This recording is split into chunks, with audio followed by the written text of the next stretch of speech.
अगर आप बहुत चिंतित रह रहे हैं, बहुत सोच रहे हैं, तो आप अज्ञानतावश उस बात को लेकर आप चिंतित हो रहे हैं।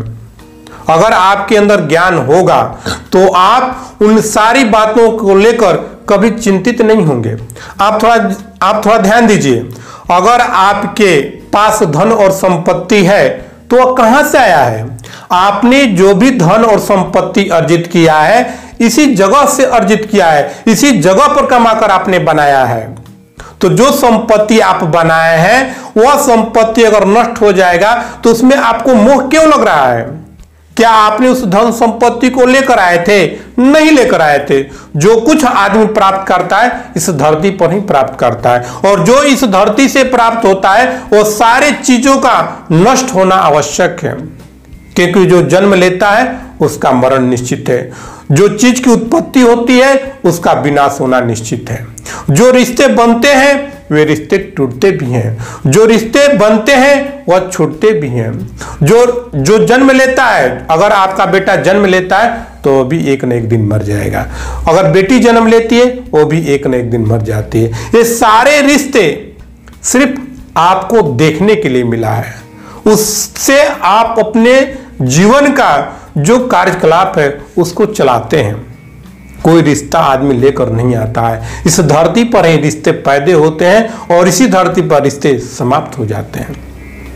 तो जितने भी चीजें हैं इन सारी चीजें इस धरती से प्राप्त हुआ है।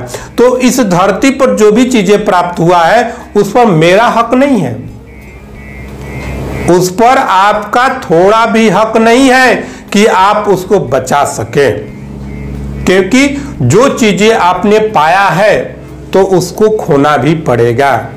जो चीजें आपने अर्जित किया है उसको एक न एक दिन आपके हाथों से अलग हो जाना है।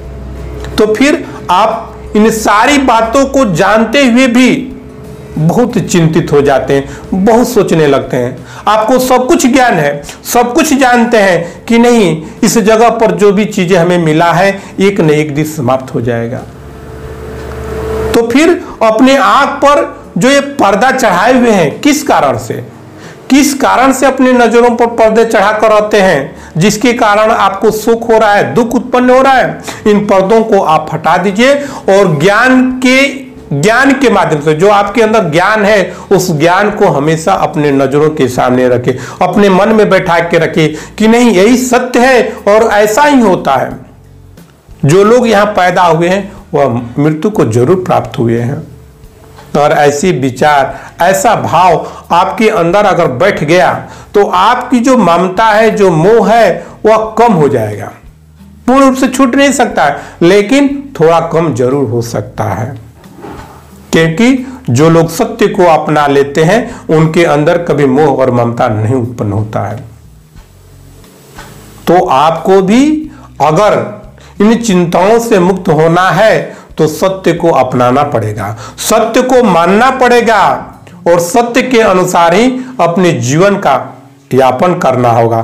तभी आपको सुख, शांति और समृद्धि प्राप्त हो पाएगा।